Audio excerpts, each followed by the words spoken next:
At my husband's funeral, I walked toward the front row to sit beside my son. My daughter-in-law stood blocking me. "That seat is for family," she said. Then she put her purse on it. My son stayed silent. I smiled, said nothing, and sat in the second row. The next day at the will reading, her face turned white. "I'm glad you're here. Follow my story until the end and comment the city you're watching from so I can see how far my story has reached." The funeral home smelled faintly of lilies, the kind of sweetness that clings to grief and lingers long after you've gone. Soft organ music drifted through the air, a low, mournful hum that wrapped around the room like smoke. Maggie Hayes stood at the entrance, fingers clutching her black leather purse so tightly her knuckles blanched white. 45 years of marriage, and now she was a widow. William was gone, and the silence he left behind felt louder than any sound in that room. Her heels clicked softly on the polished floor as she moved forward.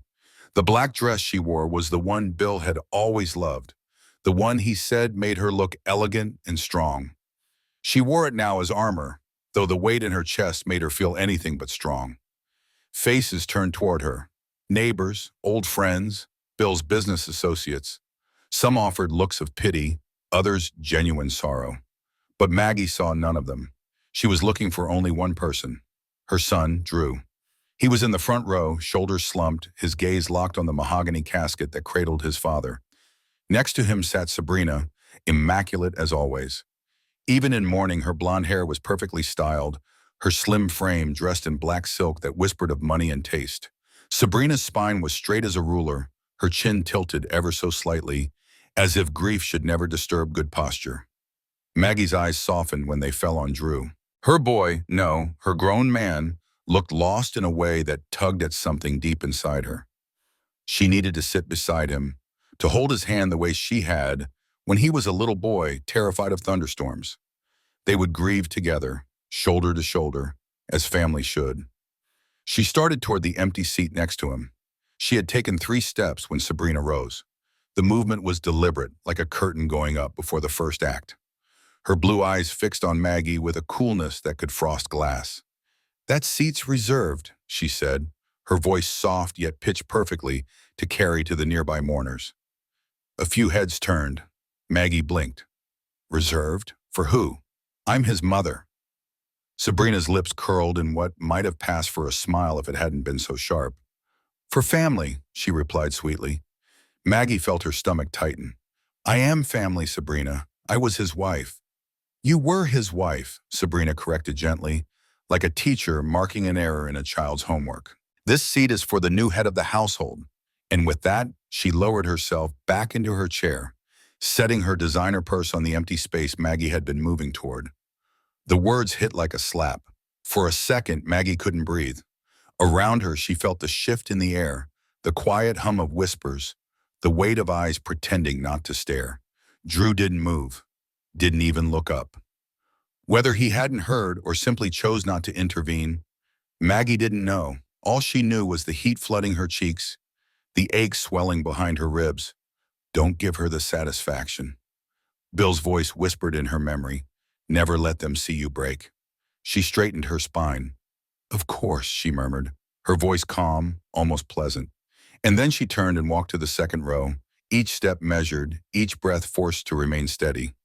She sat down, folding her hands in her lap as the whispers rippled like distant thunder. "Poor Maggie," someone murmured behind her. "Sabrina's always been like that."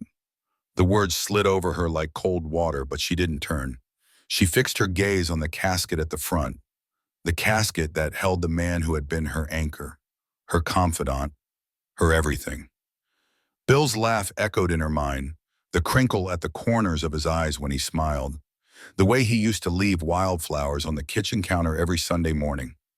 He had been her world, and now that world had collapsed into this quiet room filled with judgmental glances and brittle sympathy. The service began.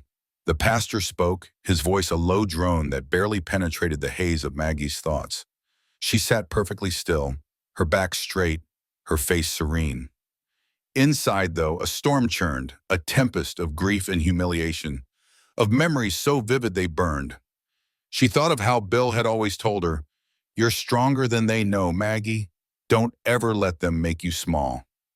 She wouldn't. Not now, not ever.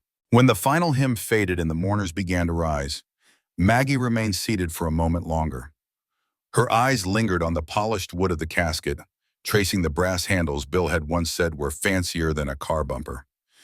A tear slid down her cheek before she could stop it, and she brushed it away quickly. Not for them, never for them, but for herself. Then she stood, gathering her purse, lifting her chin. Sabrina might think she'd won this round. She might play lady of the manor for the cameras, for the neighbors, for her own vanity. Let her, because tomorrow at the lawyer's office, everything would change. Bill had made sure of it, and Maggie Hayes intended to watch Sabrina's perfect little world crack wide open.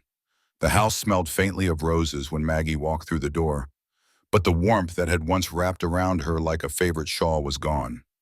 It felt foreign now, hollow in a way that made her heart ache. This was the home she and Bill had built together, brick by brick, dream by dream. And yet, as voices drifted from the dining room and laughter, hers rang out like a chime too sharp for the occasion. Maggie felt like an intruder in her own life. The gathering after the funeral should have been a comfort. Friends had come, neighbors too, bringing casseroles and quiet condolences. But as Maggie stood in the foyer, clutching the edge of the hall table, all she could see was Sabrina. She moved through the room like a queen holding court, her black dress hugging her frame as though grief could be worn like designer silk. She accepted sympathetic touches, smiled graciously, and gave instructions to the catering staff with a voice polished smooth by years of performance. Not once did she look at Maggie. Maggie's fingers curled tighter around the table edge as she listened. "Thank you for coming," Sabrina was saying to a cluster of women near the fireplace. "It's been so hard for all of us, but Bill would want us to be strong, to keep the family together." Her tone was honeyed, sincere on the surface, but Maggie knew better. She had always known better. Bill's sister, Linda, slipped through the crowd and appeared at Maggie's side. Her warm hand closed over Maggie's cold fingers. "You holding up, sweetheart?" she whispered. "I'm fine," Maggie said automatically, the lie easy but bitter on her tongue. She forced a smile because what else could she do? Cause a scene? Let Sabrina have the satisfaction of seeing her unravel? Never. Linda's sharp eyes followed Maggie's gaze to the other side of the room. "She's wasting no time, is she?" "No," Maggie murmured. "She never does." As if on cue, Sabrina's voice cut through the hum of conversation. "Drew," she called sweetly, drawing her husband to her side. He obeyed without hesitation, his tall frame moving toward her like a moth drawn to the flame. When he reached her, she leaned in, whispering something against his ear. Maggie watched the familiar slump of his shoulders, the way his face closed like a door shutting against a storm.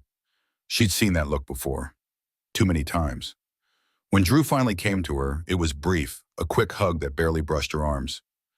"You okay, Mom?" he asked, his voice low, eyes darting back towards Sabrina as if afraid to linger too long. "I'm fine," Maggie said softly. Before she could say more, Sabrina glided toward them, her smile cool, her presence like a shadow stretching long across the floor. "Drew," she said lightly, looping her arm through his. "Your mother must be exhausted. Don't you think she should rest upstairs while we handle the guests?"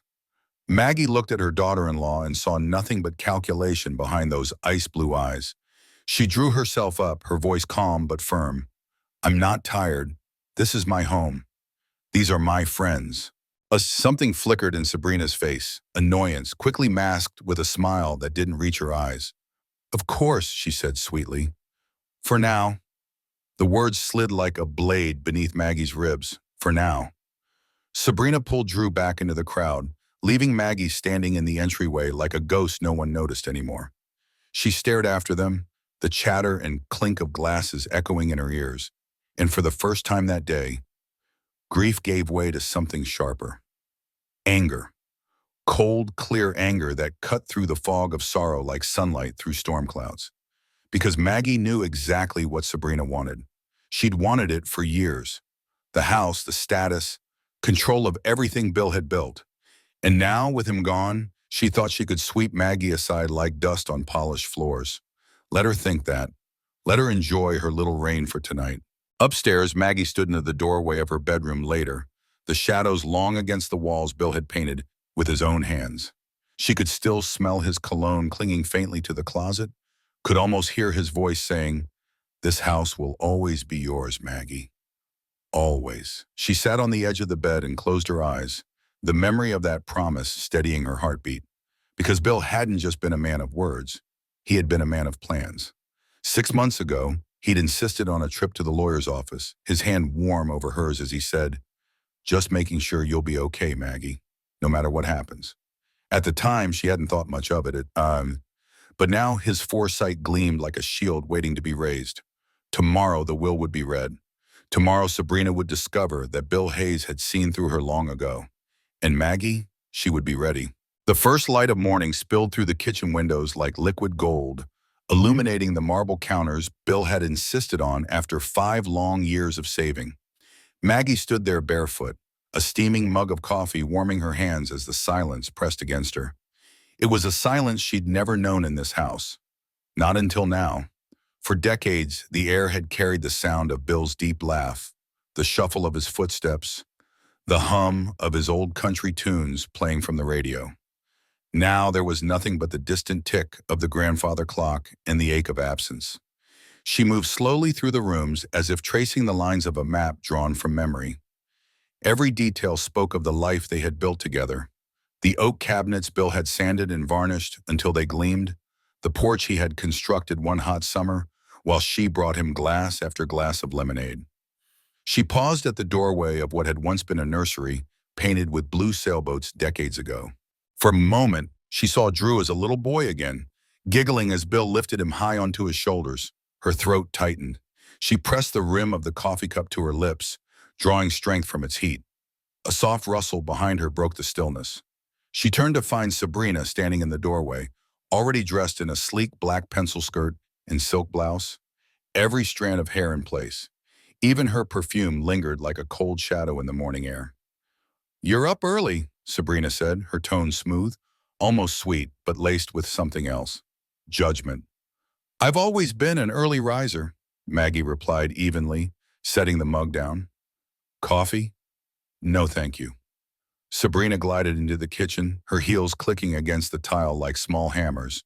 She rested a manicured hand on the counter and smiled, the kind of smile that never reached her eyes. "Thomas and I were talking last night. We think it might be best if you start considering other living arrangements." The words landed like stones in Maggie's stomach. She gripped the edge of the counter to steady herself. "Excuse me? This house is far too big for one person, especially at your age."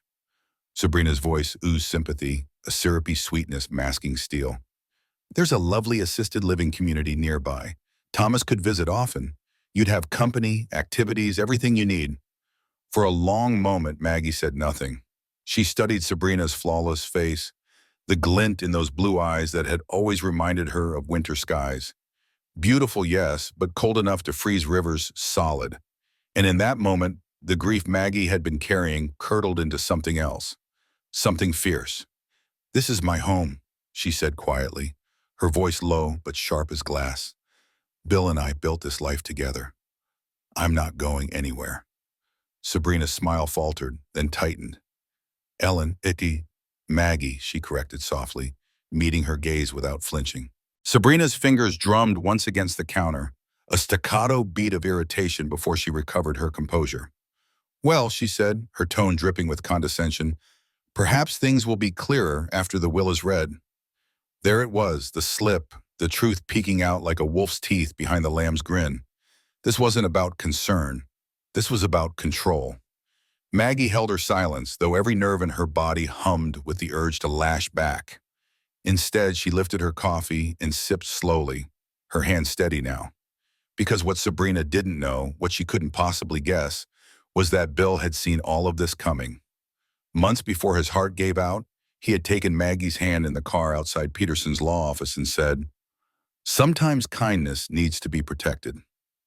He had protected her all right, and by tonight Sabrina would learn just how thorough he had been. As Sabrina swept from the kitchen, phone already in hand, Maggie let out a slow breath and glanced at the clock. 4 hours. 4 hours until the reading of the will. She imagined Sabrina sitting there, her polished nails tapping impatiently on the mahogany table, expecting the house, the business, everything Bill had worked for. Maggie almost felt sorry for her. Almost, because when Mr. Peterson opened that leather portfolio, the ground beneath Sabrina's designer heels would shift, and nothing would ever be the same again. If you think Sabrina's little empire will survive the day, stay with me. The truth is about to surface, and trust me, it will cut deeper than any knife. Like this story, share it, and make sure you're here for part 4. You won't want to miss what happens next.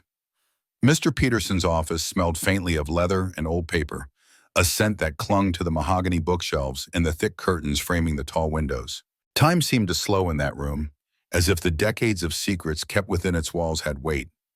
Maggie sat in one of the deep burgundy chairs, her hands folded neatly in her lap.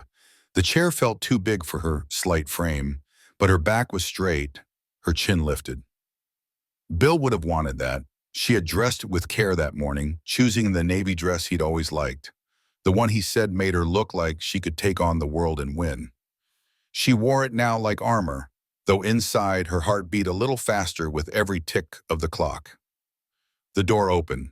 Drew entered first, looking worn and hollow-eyed, his suit hanging loosely as though grief had stolen not just his father, but some part of his strength.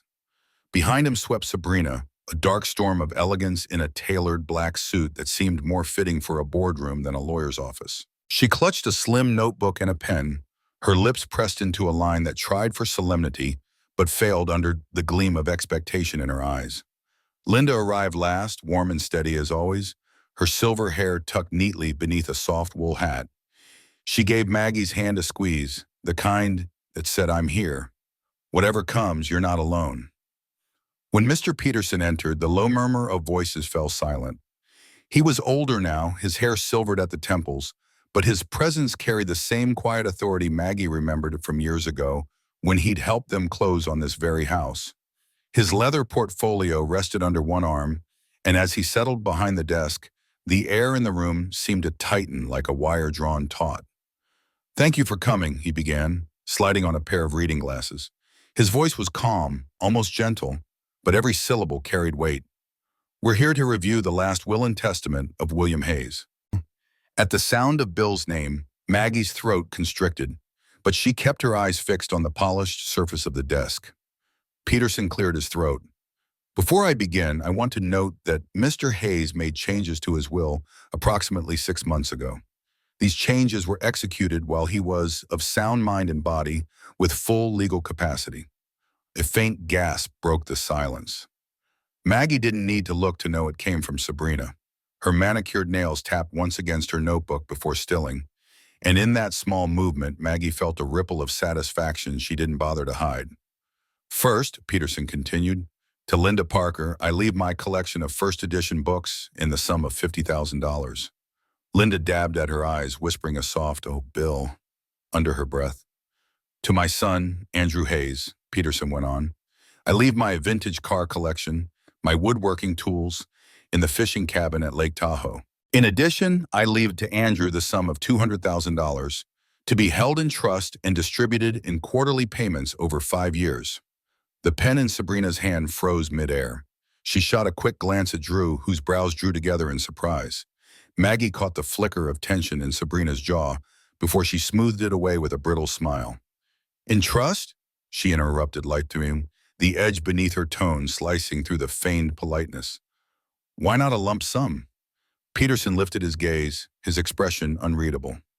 "I'm simply reading the will as written, Mrs. Hayes, if you'll allow me to continue." For the first time since she entered the room, Sabrina said nothing. Peterson adjusted the pages and read on. "To my beloved wife, Margaret Hayes, I leave our family home at 214 Maple Street, including all furnishings and personal effects contained therein. Additionally, I leave to her the sum of $1 million from my life insurance policy, my investment portfolio, in full ownership of Hayes Consulting Group." The silence that followed was deafening. Maggie felt it like a wave washing over her, heavy and electric. She kept her gaze steady, though her fingers curled into her skirt, grounding herself in the reality of what she had just heard. From across the desk came a sharp intake of breath, then the brittle sound of composure cracking. "This?" Sabrina's voice trembled with barely contained fury. "This must be a mistake. George!" She stopped, color draining from her face as she corrected herself. Bill always intended for Drew to take over the business. Peterson shook his head slowly. There is no mistake, Mr. Hayes was very clear about his wishes. Sabrina's composure shattered like glass. She knows nothing about running a company. She's a... Her voice caught, venom lacing every syllable. A housewife. Maggie's lips curved into something that wasn't quite a smile. Her voice was calm, almost gentle when she replied, I worked beside Bill for 20 years before retiring. That company was born in our garage. Don't presume to tell me what I know. Sabrina's eyes blazed. She turned to Drew, desperation clawing through her poise. Are you just going to sit there and let this happen? Everything your father built, your inheritance, going to her. Drew's mouth opened, but no words came. He looked stunned, lost in a tide he hadn't seen coming. There's more, Peterson interjected, his tone cutting through the tension like a blade. Mr. Hayes left a letter to be read aloud. He unfolded a single sheet of paper and the room stilled to listen. If you're hearing this, it means I'm gone. Maggie, my partner in everything, thank you for 45 years of love and loyalty. You were the strength behind every success I ever had.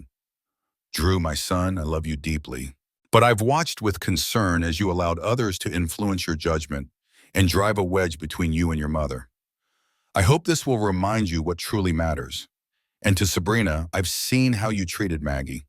Your attempts to erase her place in this family haven't gone unnoticed. I structured this will to protect her from further harm.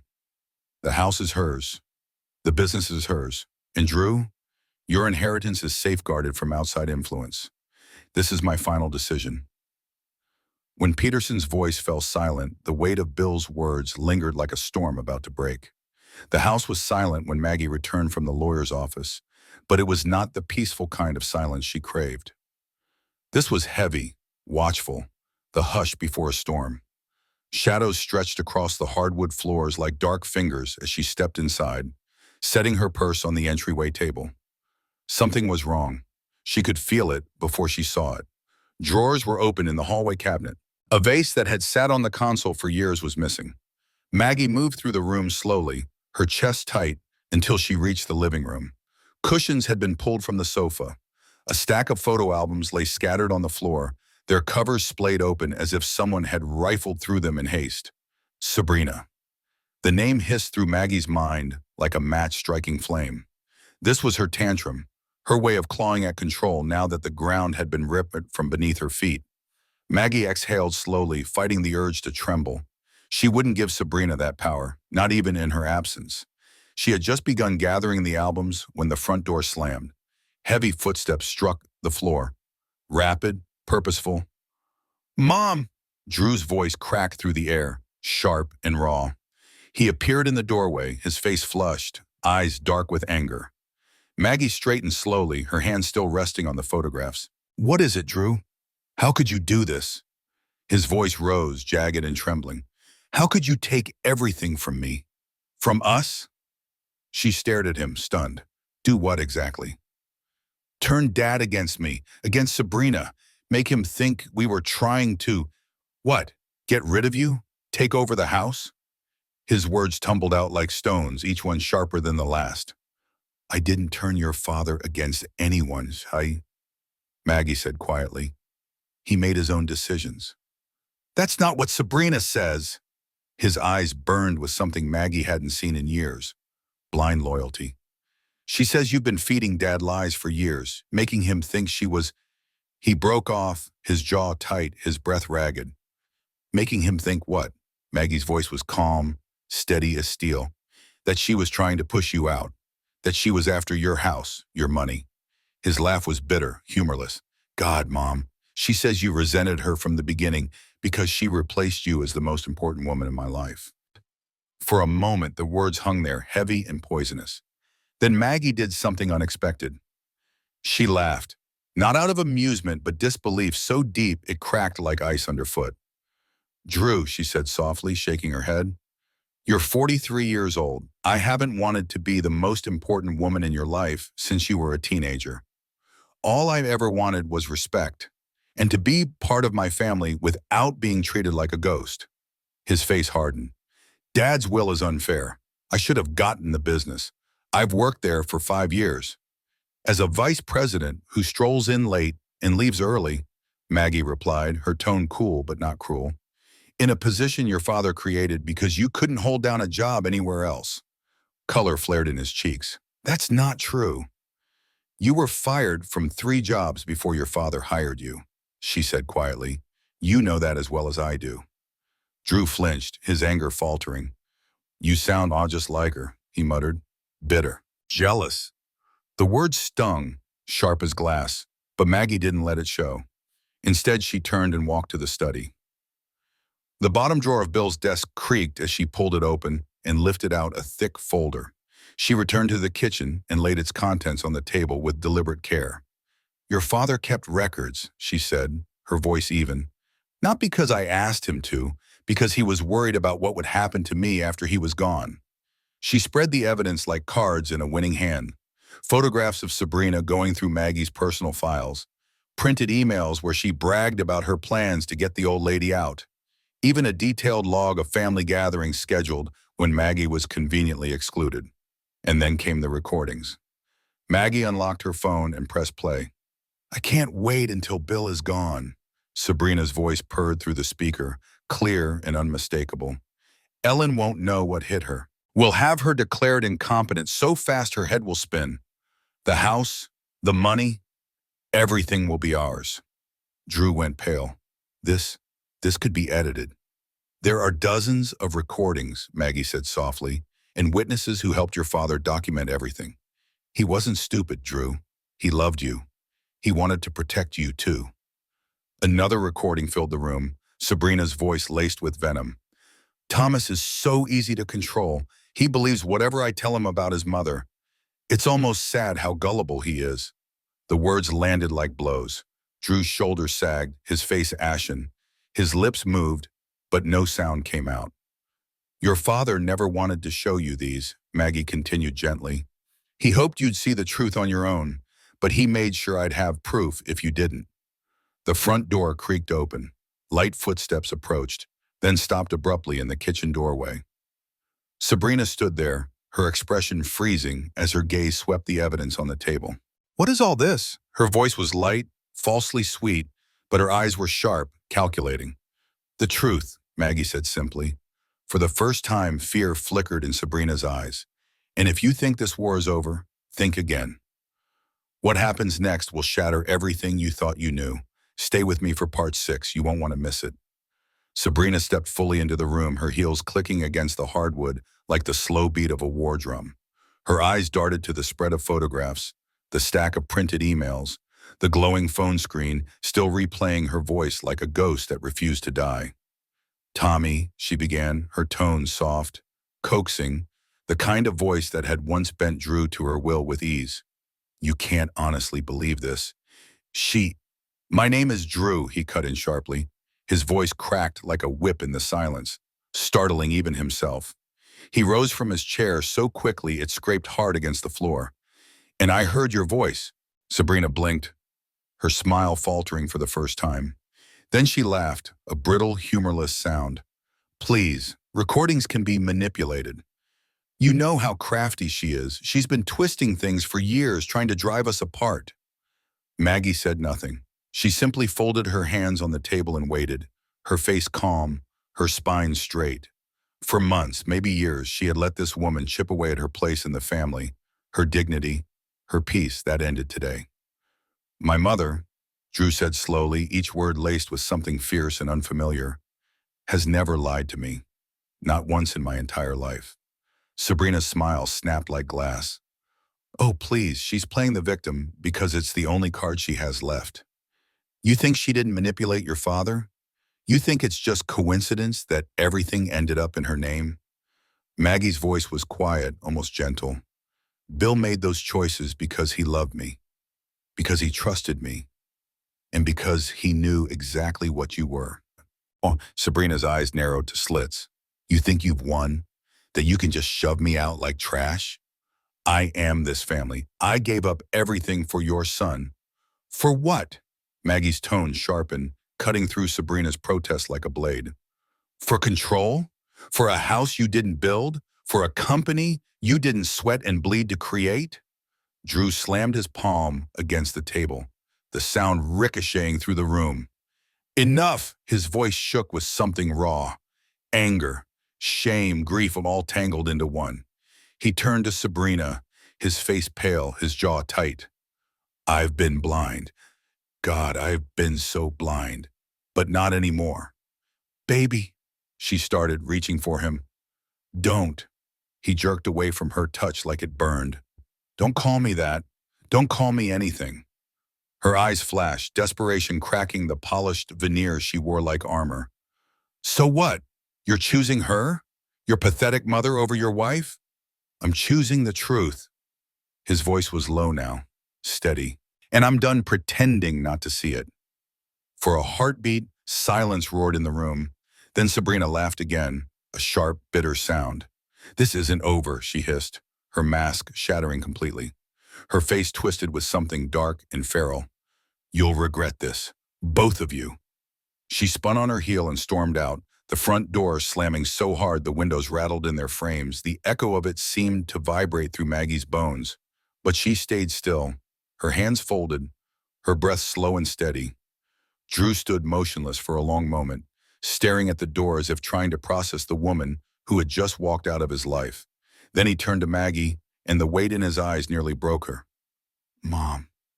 His voice was a whisper now, frayed and aching. I don't know what to say.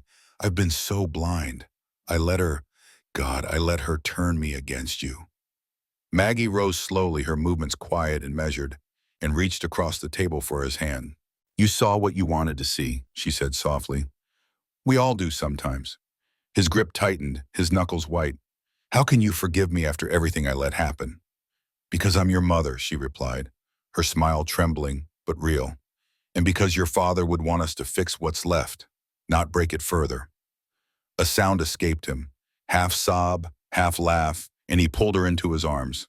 For a long time they stood like that, clinging to each other in the wreckage of everything Sabrina had tried to destroy.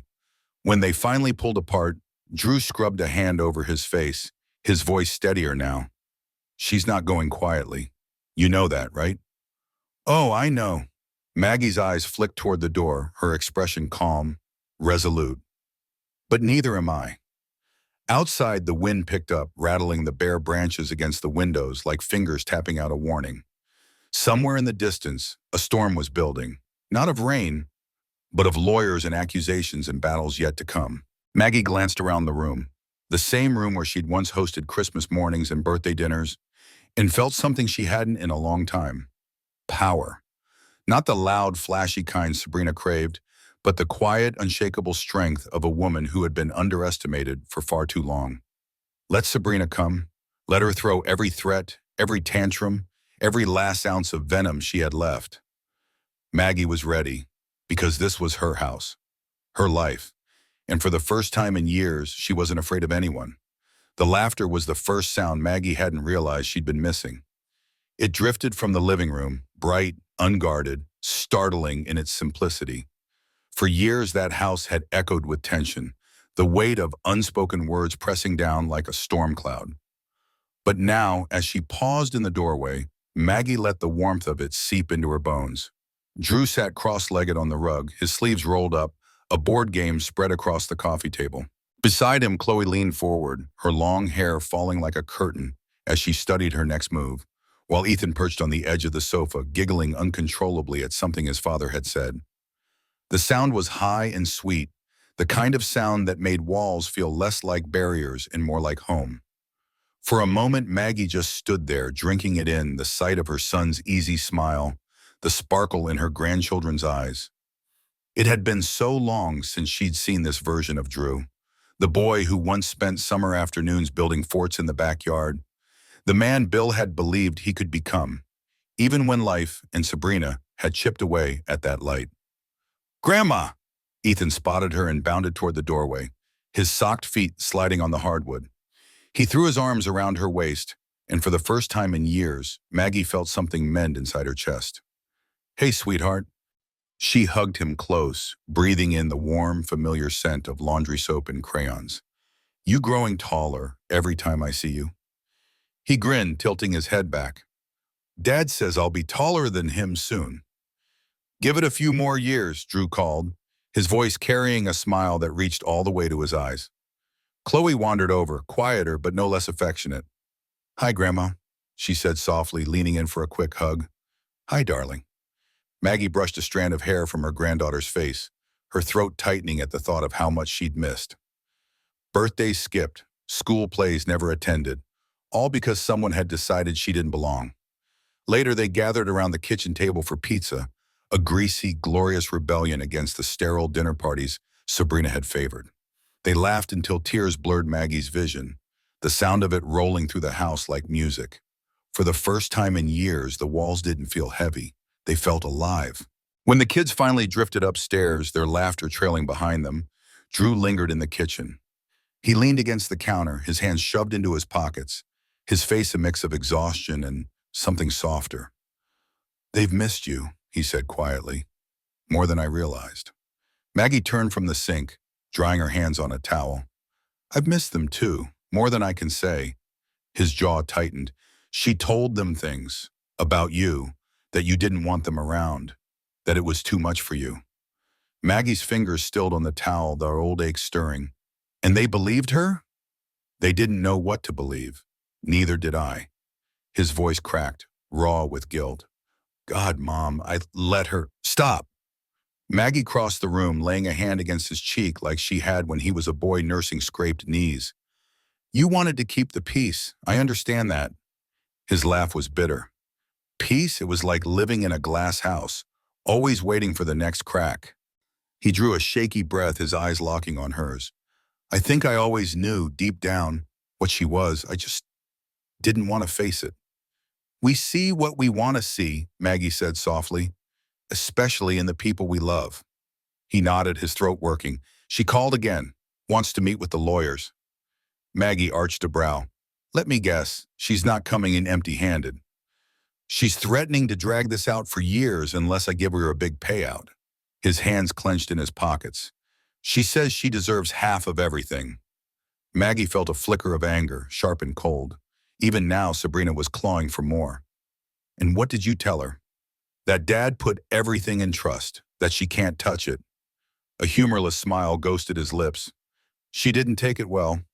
I'm not surprised. Maggie reached for the teapot, her movements calm even as adrenaline thrummed through her veins. She thrives on control. Losing it isn't something she'll forgive easily. Drew exhaled, the sound heavy in the quiet kitchen. Mom, I'm sorry for all of it. For letting her make me doubt you, for choosing the wrong side. Drew. Maggie squeezed his hand, her voice steady but warm. You're here now. That's what matters. He looked at her for a long time, something like relief flickering in his eyes. I don't know what happens next. Neither do I, she admitted. But for the first time in a long time, I think we'll figure it out together. He smiled, a real smile this time, and in that moment, Maggie felt something shift. The storm hadn't passed, but maybe, just maybe, the sun was starting to break through. If you've been rooting for Maggie, don't stop now. The final showdown is coming, and it will change everything. Stay tuned for part 8, and make sure to share this if you're ready to see Sabrina face the truth. The late afternoon sun spilled across the garden, gilding the petals of the tulips Maggie had planted just weeks ago. She was kneeling in the dirt, her hands covered in soil, when the crunch of tires on gravel broke the quiet. Straightening, she brushed her palms on her apron and turned toward the driveway.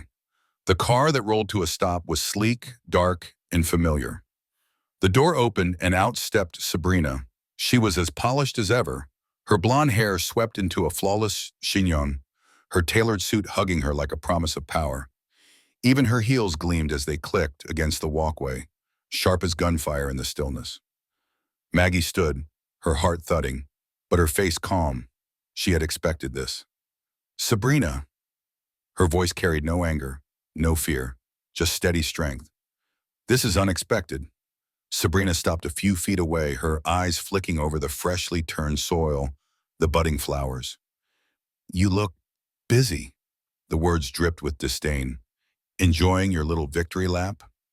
This isn't a victory lap. Maggie peeled off her gloves, laying them neatly on the edge of the flower bed.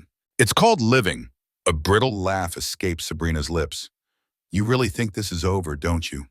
That one pathetic letter and a bunch of staged recordings give you the right to erase me? No one erased you, Sabrina, Maggie said evenly. You did that yourself. Sabrina's eyes flared, her composure cracking like ice underfoot. You're so smug, standing there with your garden and your holier-than-thou attitude, acting like you didn't manipulate every move Bill made in the last year of his life. I didn't manipulate anything. Maggie's voice was calm, measured, but the steel beneath it gleamed. Bill saw the truth. He always did. Oh, spare me. Sabrina's lip curled. He was old, sick. You filled his head with lies because you knew once he was gone, I'd finally have what I deserve. And what exactly do you deserve? Maggie asked quietly. A house you didn't build? A business you never worked for? A family you tried to tear apart? Sabrina's face twisted. For a fleeting second, something raw broke through the anger, a flicker of something almost like fear. Then it hardened into defiance. I want $50,000, she snapped. Wash, today, or I drag this through court until you're broke and begging me to stop. Maggie let the silence stretch, studying the woman who had spent years trying to dismantle her life piece by piece. At last she spoke, her tone soft but edged like glass. You should know something, Sabrina. Every threat you ever made, every word about pushing me out, every plan to have me declared incompetent, Bill documented it all. Audio, video, witnesses. You think airing that in court will get you sympathy? For the first time, Sabrina faltered, her breath hitched, almost imperceptibly. But Maggie saw it, the flicker of doubt, the crack in her armor. You're bluffing, she said, but the words lacked conviction. I don't bluff, Maggie replied simply. I don't have to. The house is mine, the business is mine, and I'm not afraid of you anymore. Sabrina's jaw clenched so hard Maggie could see the muscle ticking.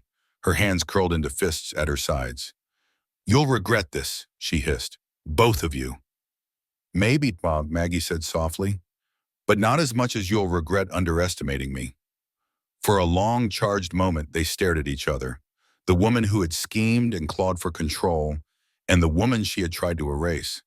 And then, without another word, Sabrina turned on her heels striking the walkway like gunshots as she stalked back to her car. The engine roared to life, tires spitting gravel as she sped down the drive and vanished beyond the curve of the street. Maggie stood there for a while, the wind lifting strands of her hair, the scent of earth and tulips mingling in the air. Her hands trembled, not from fear, but from release. For the first time in years, she felt unshackled. This wasn't triumph. It wasn't gloating. It was peace, the kind that comes when you fought for your place and refused to be erased.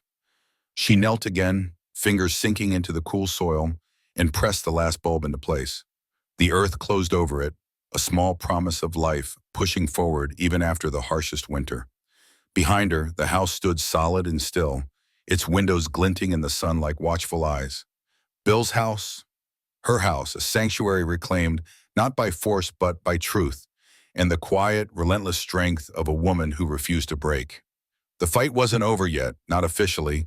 There would be papers to sign, lawyers to outlast, whispers to endure. But Maggie knew, with a certainty as steady as the roots she buried in the soil, that the hardest part was done. Let Sabrina rage. Let her try to claw back scraps of power. Maggie was done hiding in the shadows. She rose, brushing dirt from her hands, her gaze lifting toward the horizon, where the last light of day burned like molten gold. For the first time since Bill's passing, she felt something bloom in her chest. A quiet, unshakable hope.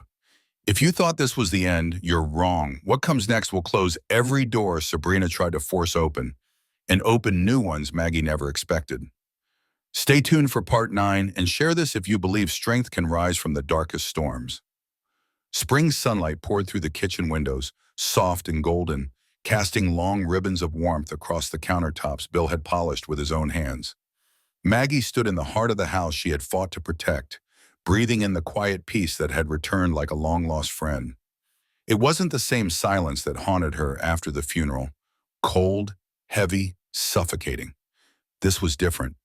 This was the stillness of something healing. The past months had been a storm of paperwork and court dates, of bitter accusations Sabrina hurled through her lawyer like arrows dipped in venom. but none of them struck deep.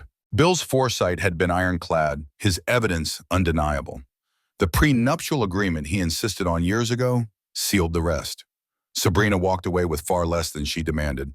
And then she was gone, moved across state lines, her name whispered only as a cautionary tale. The house, though, remained. Strong, rooted, and Maggie, for the first time in her life, felt that same strength in herself.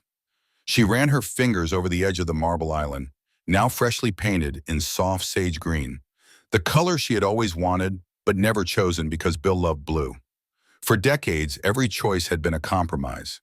Teal instead of green, transitional instead of traditional. Now every corner bore her touch, light curtains in the living room, airy rugs in sun-washed colors. It wasn't about erasing Bill, it was about creating space for herself in a life that had always belonged to two. The sound of laughter drifted from the backyard, pulling her from her thoughts. Through the glass doors, she saw Drew tossing a baseball with Ethan, while Chloe lounged in a lawn chair, earbuds in, the sunlight painting her hair in threads of gold. The sight filled Maggie with something that felt like sunlight on skin, warm, renewing, and almost fragile in its beauty. Family dinners were a thing again, board games, pizza nights. Drew no longer carried that hollow-eyed weight of someone trying to keep peace at any cost. He was lighter now, freer, as if the chains Sabrina had wrapped around him had finally fallen away. Maggie knew it wasn't easy for him, the divorce, the shame of facing his own blind loyalty, but he was trying, and that was enough. Later that evening, the dining table gleamed under the glow of polished silver candlesticks. Maggie set out the china Bill's mother had given them as a wedding gift, the plates that had witnessed every Christmas, every birthday, every ordinary meal that mattered more than any grand occasion. She placed a vase of dahlias in the center, which and Bill's favorite, and stood back for a moment, letting her eyes take it in. When Drew walked in carrying a bottle of wine, he froze. "Wow," he said softly. "This looks incredible, Mom." "It looks like home," Maggie replied, her voice quiet but sure. Dinner was laughter and clinking glasses, Chloe teasing her father, Ethan begging for extra dessert. Even Rachel came, Drew's ex-wife, now a friend again, their bitterness dissolved in the wake of Sabrina's chaos. For the first time in years, Maggie felt the rhythm of family settle around her like a familiar melody. As they raised their glasses, Drew spoke first. "To Dad," he said, his voice thick but steady. "Who taught me what it means to be a good man, even if it took me too long to learn the lesson?" "To Bill," Maggie echoed, her heart swelling. "Who knew us better than we knew ourselves, and made sure we'd find our way back to each other, even when he couldn't be here to guide us." Crystal chimes, soft and bright, and for a moment Maggie swore she could feel Bill's presence in the flicker of candlelight, in the warmth that wrapped around her like a familiar embrace. Later, after everyone had gone and the house was quiet again, Maggie sank into Bill's old chair in the living room. She let her eyes travel over the walls, painted now in the shades she loved, the curtains drifting like whispers in the evening breeze. Bill was still here in the creak of the third stair, in the bookshelves he built, in the very bones of the home they created together. "You planned it all so perfectly," she whispered into the stillness. "You made sure I'd be safe, that I'd have Drew back, that the house would stay ours." Her hand traced the worn armrest, feeling the indent where his elbow had rested for years. The ache of losing him would never vanish completely, but it had softened into something tender, a reminder instead of a wound. And in its place bloomed something unexpected. Joy. Quiet, steadfast, her own. When Maggie finally rose to turn out the lights, she caught her reflection in the hallway mirror. Her shoulders were straighter now, her eye in the girl. The woman staring back wasn't just someone's wife or mother. She was Maggie Hayes, resilient, unbroken, and ready for whatever came next. And for the first time since Bill's death, she didn't just feel alive. She felt whole. Now it's your turn. If you were Maggie, what would you have done? Have you ever faced a storm that forced you to find your strength?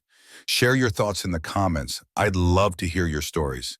And if this journey moved you, like it, share it, and follow for more stories that remind us what resilience truly means.